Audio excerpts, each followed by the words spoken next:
នេះបងដែរគឺជាកណោទីហ៊ានជើងតាក់បងប្អូនទាំងគ្នាហើយមើលទៅផ្ទៃមេឃឡើង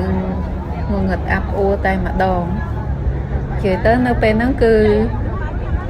ភ្លៀងហើយទៅតែរាំងភ្លៀងអញ្ចឹងណា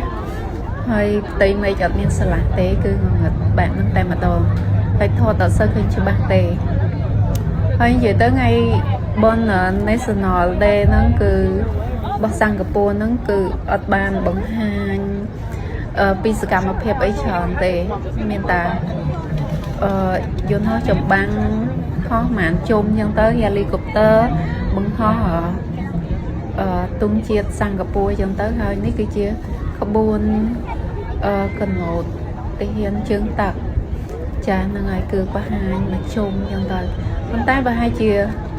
ពេលថ្ងៃប្រហែលជាបានគឺបង្ហាញមានសកម្មភាពច្រើនមកទៅពួកឯងនៅពេលហ្នឹងគឺខ្ញុំទៅពេលថ្ងៃអាសៀលចឹងណាចាហើយទៅដល់ពេលហ្នឹងគឺភ្លៀងតែម្ដងចឹងហើយការបង្ហាញសកម្មភាពអីទាំងអស់ហ្នឹងគឺត្រូវខកខានចឹងណាពួកឯងភ្លៀងចាហើយបន្ទាប់ពីមេឃលែងភ្លៀងចឹងទៅគឺគេបង្ហាញបានតែបន្តិចទេចឹងហើយអត់បានឃើញការបង្ហាញអីទាំងអស់ហ្នឹងទេនៅពេលដែលខ្ញុំទៅចាហើយបន្ទាប់មកគឺមេឃរាំងភ្លៀងគឺល្ងឹតតែម្ដងហើយបន្ទាប់ពីហ្នឹងមកគឺរងចាំនៅពេលម៉ោង8បានគេបាញ់កំជ្រួចចឹងណាចាហ្នឹងហើយបាញ់កំជ្រួចហ្នឹងផងដែរគឺល្អល្អួលអត់ដំណើរការអត់សូវដំណើរការល្អទេនិយាយទៅឆ្នាំហ្នឹងគឺរអាក់រអួលមែនតែនអត់រលោងទេហ្នឹងហើយនិយាយទៅម្នាក់ឡើង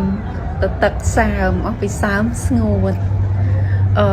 គឺនៅជុំវិញហ្នឹងតែម្ដងគឺអត់ទៅណាទេគឺនៅអង្គុយជុំវិញនៅកន្លែង Marina Bay ហ្នឹងទាំងនិយាយទៅគឺជុំវិញហ្នឹងទាំងអស់តែម្ដងមនុស្សច្រើនខ្លាំងមែនតើនៅពេលដែលប្រហែលជាម៉ោង7អីចឹងទៅមនុស្សមកកាន់តែច្រើនហើយនៅពេលដែលជាប់បាញ់កំជ្រួចឲ្យជាប់និយាយទៅពេលដើរត្រឡប់ទៅវិញតាមផ្លូវគឺស្ទះខ្លាំងមែនតើដើរអត់ចង់កើទេស្ទះរបៀបដូចបនអំទុកចឹងរបៀបដូចបនអំទុកនៅស្រុកយើងចឹងនិយាយទៅមិនថាស្រុកយើងស្រុកគេតែមានបនទៀនអីគឺមនុស្សច្រើនកកកុញខ្លាំងមែនតើមិនថាតែស្រុកយើងឯស្រុកគេក៏ចឹងដែរគឺមនុស្សច្រើនខ្លាំងមែនតើស្ទះខ្លាំងមែនតើគឺប៉ូលីសឈរធ្វើចរាចរណ៍នៅកន្លែងផ្លូវឆ្លងកន្លែង stop អីហ្នឹងគឺស្ទះខ្លាំងមែនតើគឺមនុស្សកកកុញខ្លាំងមែនតើជាពិសេសឡានអីគឺបើកទៅមកគាត់កាទេគឺស្ទះខ្លាំងមែនតើចាហើយវីដេអូនេះផងដែរក៏មានតែប៉ុណ្ណឹងខុសឆ្គងយ៉ាងណាសូមអភ័យទោសផង